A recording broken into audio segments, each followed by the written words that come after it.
जल्दी से एक बार लिखो, sources of electromagnetic waves, EM waves. One, accelerated charged particles. Accelerated charged particles means you can say oscillating charged particles or any type of oscillations will produce. ठीक है?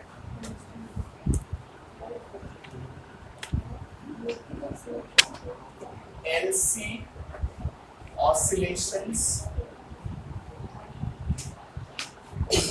X-rays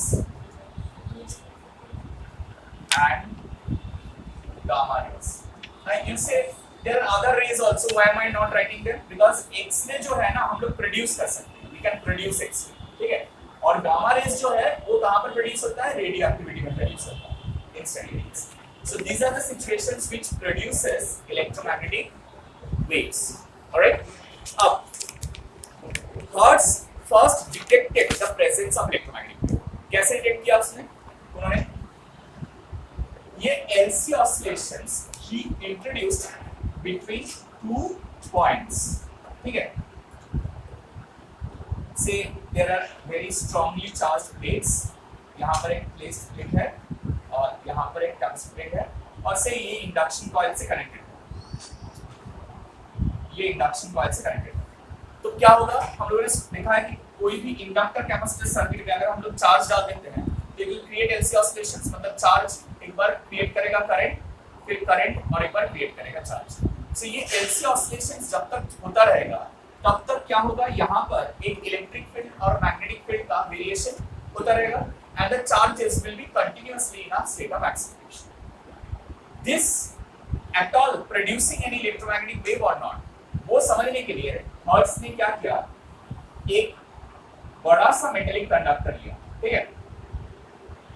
और वो conductor का दो एंड्स के बीच में एक छोटा सा गैप रखा है. Alright? And then continuously started measuring the charge on this. इसके ऊपर चार्ज कितना है वो मेजर करेंगे. तो देखिए कि इसके ऊपर जो चार्ज है जैसे ही ये सर्किट ऑन करते हैं तो ये चार्ज इसके ऊपर वैरी करने लगता है और जैसे ही ये ऑफ कर देते हैं तो उसका चार्ज वेरिएशन स्टॉप हो जाता है. वो कोई चार्ज वेरिएशन शो नहीं करता. अब तुम लोग बोलोगे कि सर इससे कैसे पता चल जाएगा कि इसके लिए ही ये हो रहा है? ऐसे कैसे पता चल जाएगा? ऑफ कोर्स जितना बार ये चेंज करेंगे वो चेंज कर रहा है. इसमें अगर हम लोग चार्जेस का वैल्यूज मैग्नीट्यूड्स बहुत ज्यादा या कम कर दे रहे हैं तब भी यहाँ पर चार्ज का मैग्नीट्यूड ज्यादा या कम हो रहा है. सो वहां से हर्ट्ज ने बोला कि देखो यहाँ पर से कोई इलेक्ट्रोमैग्नेटिक वेव्स यहाँ रीच कर रहा है और वो इलेक्ट्रोमैग्नेटिक वेव क्या कर रहा है? ये जो गैप है, छोटा सा गैप है, इसके बीच में एक variation in electric field create कर रहा है. And that is creating a charge disturbance on this sphere. So that was the first experiment जहाँ पर उन्होंने physically show किया कि electromagnetic waves can be generated and they can be transferred from one point to another. And that was the starting of wireless communication systems जो हम लोग अभी full-fledged use कर रहे हैं. Alright? Now the question arises कि अगर ये इलेक्ट्रोमैग्नेटिक वेव्स है तो इसका प्रॉपर्टीज क्या है? सो ये पूरा chapter deals with the properties of electromagnetic waves. मतलब इलेक्ट्रोमैग्नेटिक वेव्स होता क्या है, किस तरीके का होता है. हम लोगों ने वेव्स पढ़ा है क्लास 11 में. तो वहां पर क्या क्या पढ़े थे? How many types of waves are there? How many types of waves are there? Longitudinal wave और ट्रांसवर्स. लॉन्गिट्यूडिनल और ट्रांसवर्स वेव. किसको लॉन्गिट्यूडिनल वेव बोला जाता है, किसको ट्रांसवर्स वेव बोला जाता है? और मतलब लाइक हमसे लॉन्गिट्यूडिनल वेव्स और ट्रांसवर्स वेव्स क्या होता है?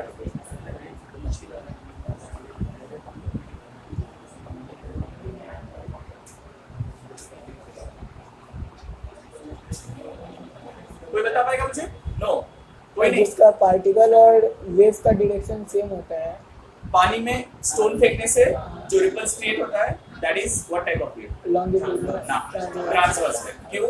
क्योंकि वेव जो होता है वो हॉरिजॉन्टली स्प्रेड करता है लेकिन उसका सरफेस जो है वो ऊपर नीचे वाइब्रेट करता है. सो अगर vibrations takes place perpendicular to the motion of wave it's called the transverse wave. और जो डोमिनोस में होता है that is a longitudinal wave. You know what is a dominoes? बहुत सारा स्टोन्स अगर एक के बाद एक रहता है कार्ड्स, और तुम एक को ड्रॉप करो उसके बाद दूसरा, उसके बाद दूसरा, उसके बाद दूसरा, उसके बाद दूसरा ड्रॉप होते जाता है, that is called the Domino's effect. ठीक है, ये डोमिनोस इफेक्ट में क्या हो रहा है, जिस डायरेक्शन में डिस्टरबेंस हम लोग सेंड कर रहे हैं उसी डायरेक्शन में वेव भी प्रोवाइड कर रहा है। The very good example is sound waves. Sound waves is a longitudinal wave. क्यों? क्योंकि साउंड वेव जिधर जाता है डिस्टरबेंस भी उसी डायरेक्शन में रहता है। Is that clear? Electromagnetic waves are transverse waves, they are not longitudinal waves. ठीक है, इसका प्रूफ जो है वो अभी नहीं है, हम लोग जब वेव ऑप्टिक्स पढ़ेंगे वहां पर हम लोग प्रूव कर पाएंगे कि electromagnetic waves are transverse waves, they are not longitudinal. But for the time being will just know electromagnetic waves होते हैं क्या। इलेक्ट्रोमैग्नेटिक वेव्स में it is a transverse wave, माने यू अंडरस्टैंड दैट वेव जिधर propagate करता है vibrations उस direction में नहीं होता है, परपेंडिकुलर डायरेक्शन में। लेकिन प्रॉब्लम यह है कि यहाँ पर कोई पार्टिकल चाहिए नहीं होता है। व्हाई? तो वाइब्रेट कौन करता है? पार्टिकल अगर नहीं चाहिए होता है तो वाइब्रेट कौन करता है? वो वाइब्रेट्स। अरे यार, वेव तो वाइब्रेशंस के कारण फॉर्म होता है, लेकिन वाइब्रेट कौन होता है? Field, electric and magnetic field. Electric और मैग्नेटिक फील्ड का स्ट्रेंथ चेंज करता रहता है। जहां से एक इलेक्ट्रोमैग्नेटिक वेव पास करता है वो रीजन का जो इलेक्ट्रिक और मैग्नेटिक फील्ड है उसका वैल्यू कंटिन्यूअसली चेंज करता रहता है। अब किस डायरेक्शन में चेंज करता है? अगर मान लो एक इलेक्ट्रोमैग्नेटिक वेव एक्स एक्सिस में ट्रैवल कर रहा है, सो उसका इलेक्ट्रिक फील्ड जो है वो वाई एक्सिस में वाइब्रेट करता है और मैग्नेटिक फील्ड जो है वो z एक्सिस में वाइब्रेट करता है। मतलब you know you need to draw this a y axis, then z axis will be perpendicular to this. So अगर इलेक्ट्रिक फील्ड का वाइब्रेशंस हम लोग ऐसे रिप्रेजेंट करते हैं तो मैग्नेटिक फील्ड का जो वाइब्रेशंस है वो इस प्लेन में होगा।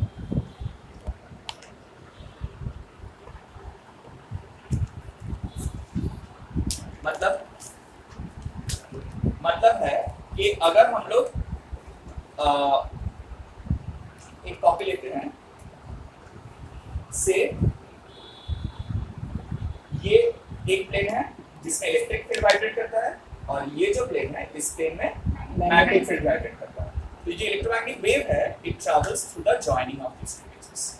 ये joining of this two edges से जो स्ट्रेट लाइन है वो स्ट्रेट लाइन के अलावा इलेक्ट्रोमैग्नेटिक वेव ट्रैवल करता है। Is that clear? That's cool. So write this down. Properties of electromagnetic waves. Properties of electromagnetic waves.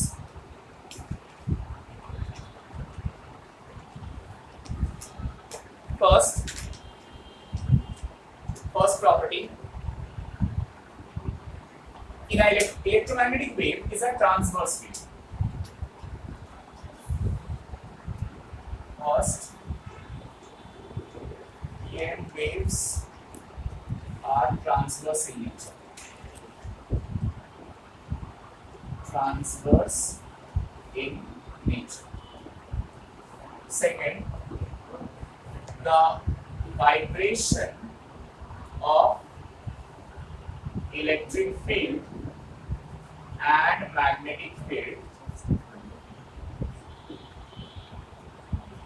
and the direction of propagation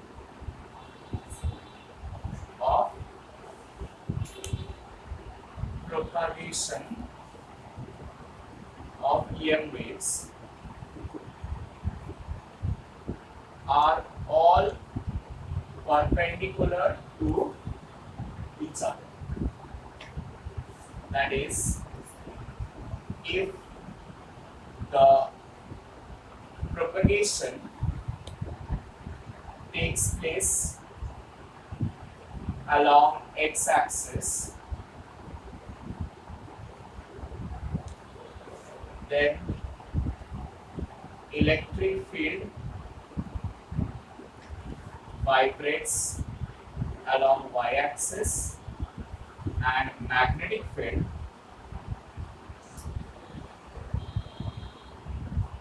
vibrates along z axis.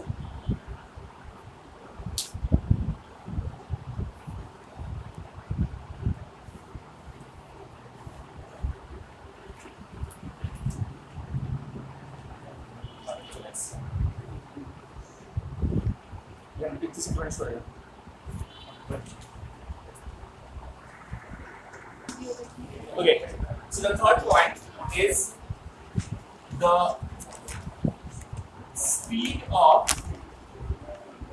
EM waves in vacuum is given by C equal to 1 by under root of epsilon naught into mu naught. And of course vacuum में इसका speed maximum होता है which is nearly equal to 3 into 10 to the power 8 meters per second. 3 into 10 to the power 8 meter per second. Where epsilon naught and mu naught are the general values. जो general values epsilon naught और mu naught होता है वही है, ठीक है?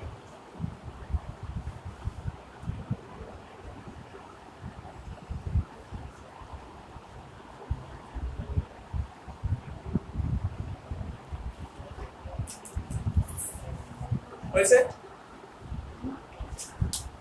Now, see.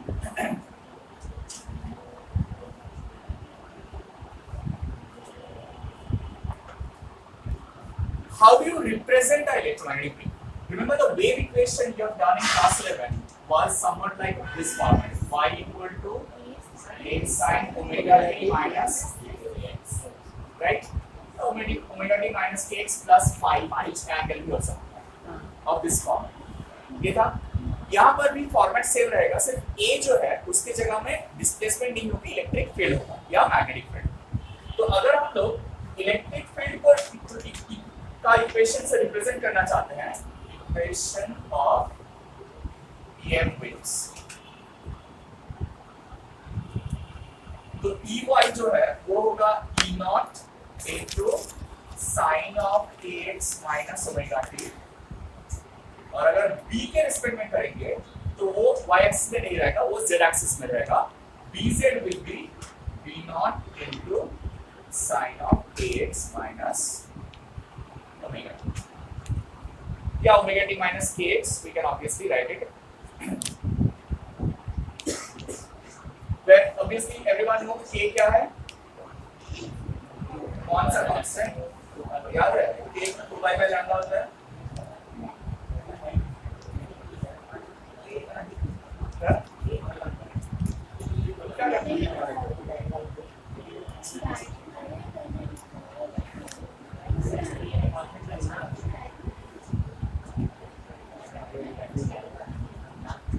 अच्छा, हाँ बता.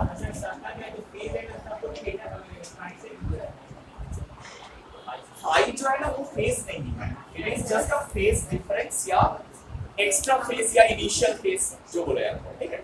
सो phi is not the phase, phase ये पूरा चीज है. साइन के बाद जो पूरा एंगल होता है, the whole thing is phase, वो फाई फेज डिफरेंस है, समझ में आया, ठीक है. अच्छा, अब देखो ये जो दो equations you can see, one is along y axis, one is along z axis, ठीक है. अब यहाँ से we can correlate and find out the speed of light in terms of E naught and V naught, वो निकाल सकते हैं. कैसे वो बता रहे हैं, पहले एक चीज समझो ध्यान से, ये omega is the angular velocity, you know this.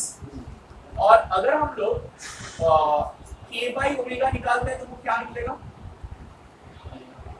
k by omega निकालते हैं तो, या omega by k, k by omega या ओमेगा by k, क्या आएगा देखो. ओमेगा अगर यहाँ पर पुट करेंगे तो it will be 2 pi omega by lambda. अब बताओ 2 पाई ओमेगा क्या होता है, कुछ होता है, frequency is omega by, sir आप 1 by k लिखे हैं. सॉरी, राइट, ये यहाँ पर थोड़ा गलती हुआ है. ओमेगा बाई के मतलब ओमेगा इंटू लैम्डा बाई 2 पाई, ठीक है। सो फ्रीक्वेंसी क्या होता है ओमेगा बाई 2 पाई। सो ये ओमेगा बाई 2 पाई को हम लोग फ्रीक्वेंसी लिख सकते हैं इनटू लैम्डा, और एफ लैम्डा क्या होता है बताओ, वेलोसिटी होता है, v is equal to f lambda। so this is wave velocity, right। अब यहां पर देखो, अगर हम लोग delta ui if we are differentiating with respect to x and t, मतलब फर्स्ट वाले एक्सप्रेशन को x से अगर डिफरेंशिएट करते हैं तो what expression we are supposed to get, delta y dy delta x, x के डिफरेंशिएट कर ले, t will be constant।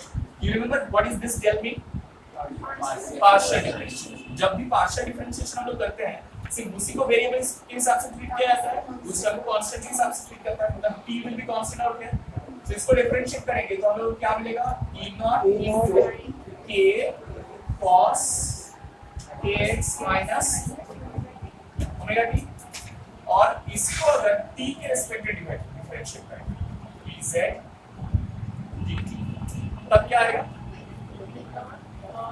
So this will be v0 और यहाँ पर माइनस ओमेगा, क्योंकि t से डिफरेंशिएट करें ना, ओमेगा का वेरिएबल फॉर्म ओमेगा बाहर आएगा, v0 into omega cos kx minus omega t, alright. अब अगर हम लोग इन दोनों को डिवाइड करेंगे, second equation by first equation, so what we get,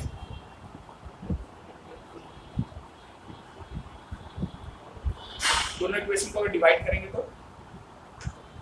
actually divide करने की जरूरत नहीं है, ये जो change in electric field with respect to displacement और change in magnetic field with respect to time, ये दो को एक्चुअली थ्योरेटिकली हम लोग इक्वल बोलते हैं।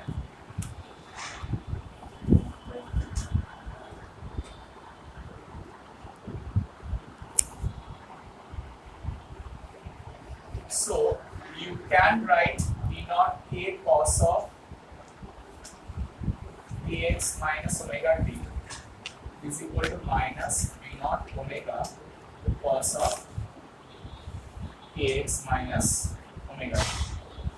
So हम लोग को ओमेगा बाई k जो मिलता है, ओमेगा बाई k जो मिलता है that is v0 by, of course एक माइनस साइन आता है, so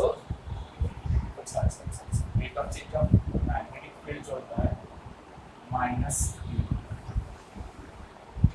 I just give you a dimensional concept, सारे तो बुझ करती हो how are they related।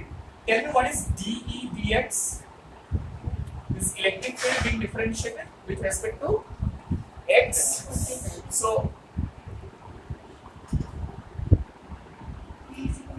ना वो dV dr होता है, मतलब E equal to हाँ E equal to dV dr होता है, right। If you go for dimension, I'm just telling you about the dimensions। देखो dE dx है ना, तो हम लोगों को क्या मालूम है, E is equal to minus dV dr, right। so इसको अगर d को और एक बार x से डिफरेंशिएट करें, मतलब यहाँ पर नीचे डायमेंशन ऑफ लेंथ दो बार आएगा, ये क्या है ऊपर potential work done by charge, potential is work done by charge w by q, w क्या होता है ml square t to the power, charge क्या होता है I into,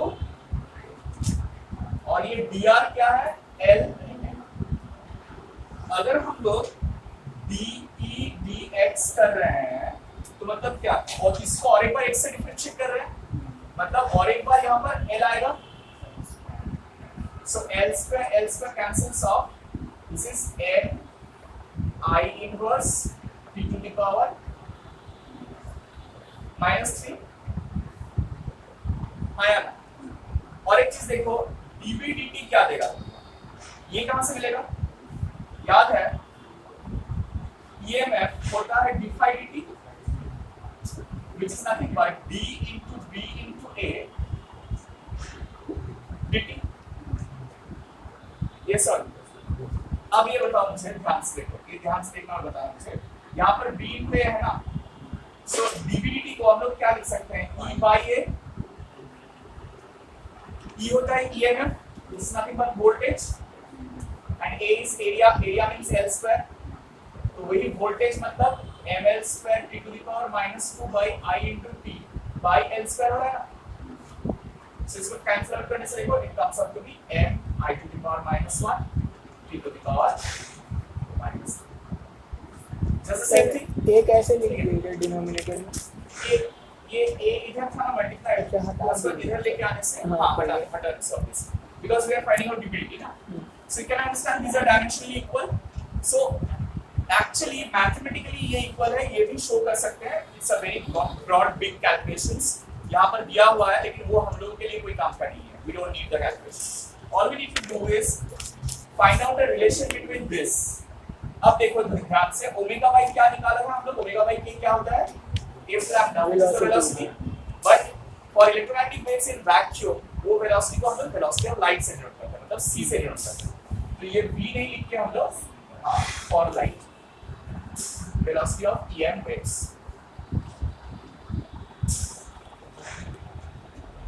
So यहाँ पर हम लोग लिख सकते हैं कि C equal to माइनस नहीं रहेगा, माइनस नहीं रहेगा, ये माइनस यहाँ पर चला जाएगा, C equal to E naught by V naught, ये important है। So the whole thing, ये जो derivation है ये important नहीं है, what is important? The important is this conclusion. ये conclusion के ऊपर हम लोगों को मिलेगा कि इलेक्ट्रिक फील्ड का मैग्नीट्यूड इतना होगा तो मैग्नेटिक फील्ड का मैग्नीट्यूड कितना, how much will be the magnitude of the magnetic field? हाँ क्या बोल रहे हो?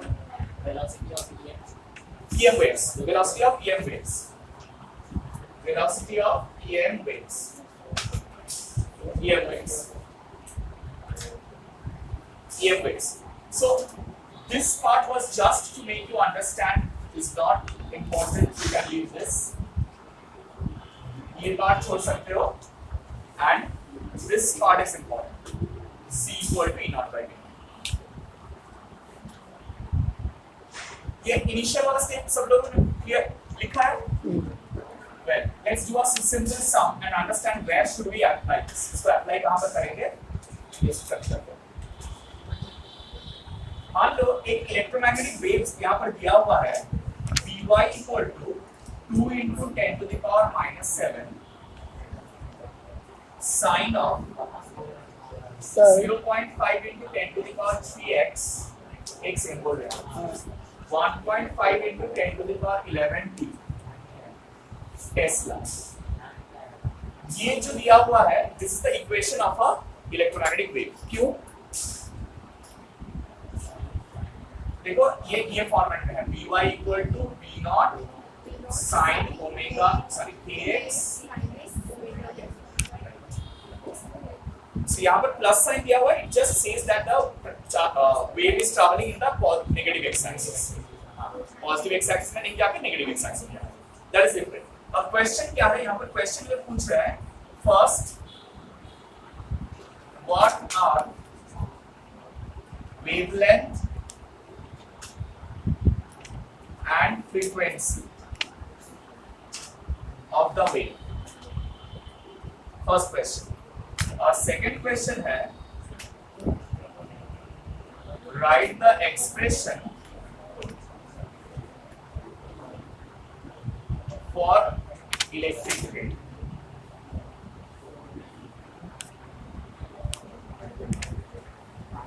दो क्वेश्चन है, एक है वेवलेंथ और फ्रीक्वेंसी कितना है वेव का निकालने बोले हैं, और एक क्वेश्चन है right the expression for electric and magnetic field. ये दो क्वेश्चन बताओ सर। वो माइनस का साइन आप नीचे नहीं दिए? हाँ, क्योंकि ये माइनस था ना, हाँ, और ये डिविडी से भी माइनस था, तो माइनस और माइनस प्लस हो जाएगा, ठीक है सर। ऊपर में अगर दोनों का साइन अपोजिट होगा, x का जो कोएफिशिएंट और t का कोएफिशिएंट अपोजिट होगा, अपोजिट साइन तब पॉजिटिव एक्स एक्सिस, और दोनों अगर सेम साइन होगा तब नेगेटिव एक्स एक्सिस, मतलब प्रोपगेशन नेगेटिव एक्स एक्सिस, समझ में आया? स्टेशनरी वेव में क्या होता है? स्टेशनरी वेव में तो दोनों एक फेज में होता ही नहीं ना, kx एक अलग फेज में होता है और tx t ओमेगा t एक अलग फेज में, दो अलग-अलग एक्सप्रेशन में। अच्छा, any queries regarding this part of the calculations? यहाँ पर कोई क्वेरीज है? अगर क्वेरीज नहीं है तो वी डू दिस सम, जल्दी से बताओ। चलो अब दिस, ये नीचे वाला क्वेश्चन हो गया सब लोगों का? दिशा रहेगा, सीधा पूरा रहेगा। ये देखो यहाँ पर भी माइनस था ना, तो ये माइनस ऑफ माइनस हो गया प्लस हो गया, जब वैल्यू पुट किया यहाँ पर माइनस ऑफ माइनस हो गया, ये प्लस हो गया, ठीक है।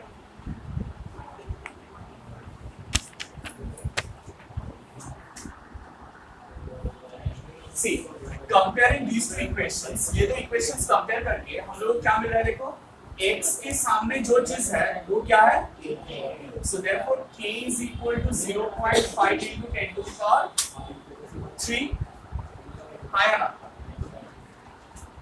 क्या हुआ? अगर ये k है, k क्या होता है? k is 2 pi by lambda। So obviously lambda जो है wavelength, that will be 2 pi by 0.5 into 10 to the power 3। Obviously सब SI units में दिया हुआ है, तो ये मीटर में आएगा। Whatever comes out, it will be coming out in meters। ठीक है? हाँ या ना? क्या हुआ? हाँ? कंफ्यूज हो गई। क्या लेके कंफ्यूजन है? हम लोग सिर्फ इक्वेशन कंपेयर कर रहे हैं। ये वाला इक्वेशन हम लोग लिखे थे ना थोड़ा पहले, बस उसी से कंपेयर कर रहे हैं। x को छोड़ के जो भी बचेगा वो क्या होगा, और t को छोड़ के जो भी बचेगा वो क्या होगा? ओमेगा होगा। समझ में आया? So now omega is how much? 1.5 into 10 to the power 11। Omega is 1.5 into 10 to the power 11। समझ में आ रहा है? ये सर अब ये जो ओमेगा आया, ये ऑब्वियसली किस में आएगा? रेडियन पर सेकंड। ओमेगा का ऐसा यूनिट रेडियन पर सेकंड।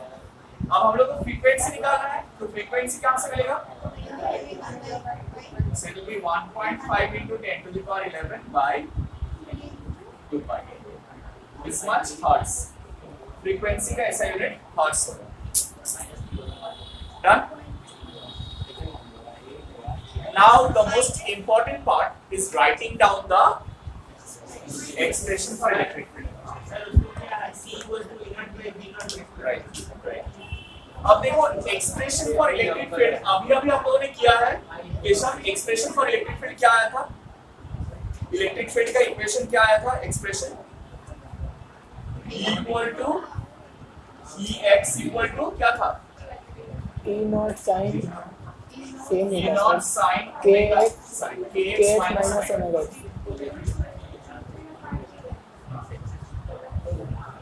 तो देखो अंदर वाला जो फेस है, साइन के अंदर वाला जो फेस है, वो यहाँ पर जो है, यहाँ पर भी वही है। इसको लेके हम लोगों को कोई दिक्कत नहीं है। किसको लेके झमेला है? साइन के सामने यहाँ पर क्या है? B naught. तो ये वाला वैल्यू बी नॉट है, लेकिन यहाँ पर क्या बैठा हुआ है? कहाँ से मिलेगा?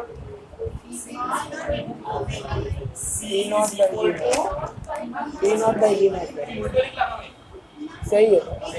C equal to E nought by B not.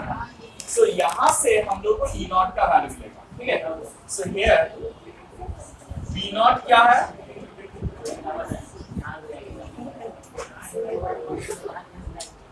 क्या प्रॉब्लम क्या है? कौन सा? बिकॉज ये y है ना, तो हम लोगों ने पढ़ा ना अभी कि जिस डायरेक्शन में मैग्नेटिक फील्ड रहेगा, इलेक्ट्रिक फील्ड उससे परपेंडिकुलर होना पड़ेगा। अब तुम लोग आर्ग्यू कर सकते हो कि सर ये y में है तो ये x भी होगा। x में नहीं होगा, सॉरी। अच्छा क्यों बोलो x में क्यों नहीं होगा? x में भी हो सकता है। x में होगा प्रोपगेशन का x एक्सिस में ऑलरेडी प्रोपगेट कर रहा है, तो x एक्सिस में ऑलरेडी अगर प्रोपगेट कर रहा है तो यहाँ पर x एक्सिस नहीं हो सकता, ये z एक्सिस है। समझ में आया? सो इधर प्रोपगेशन डायरेक्शन जो x है ना, ये प्रोपगेशन डायरेक्शन x में ही होना पड़ेगा, ऐसा जरूरी नहीं है। कोई इक्वेशन में ये y में भी दे सकते हैं। तब तुमको याद रखना पड़ेगा कि अगर ये y है तो इसमें से कोई भी y नहीं आ सकता है, x और z आएगा। Is that clear?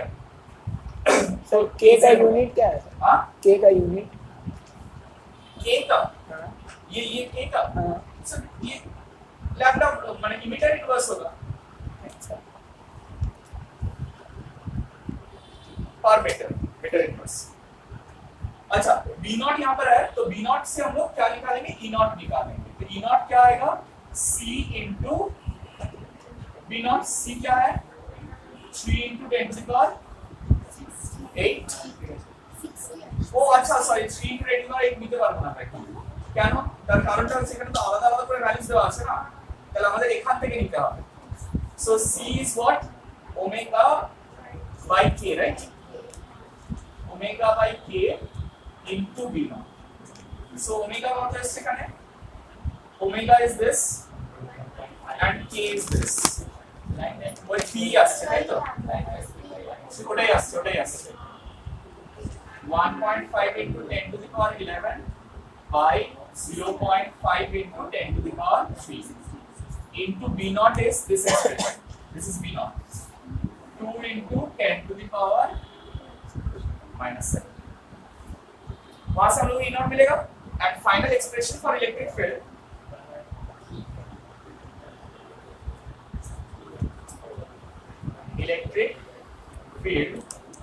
is final expression for electric field is क्या मिलेगा हम लोगों को,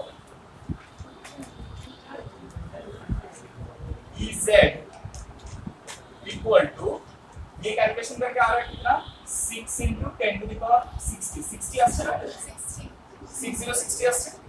so this will be 60 sine of 0.5 into 10 to the power 3x plus 1.5 into 10 to the power 11. This will be the expression for electric field.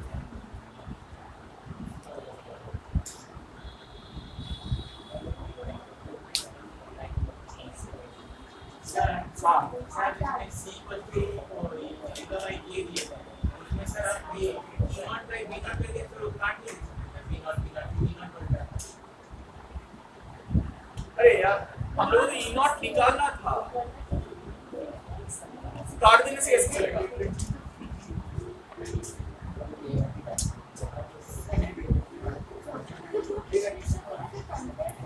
हाँ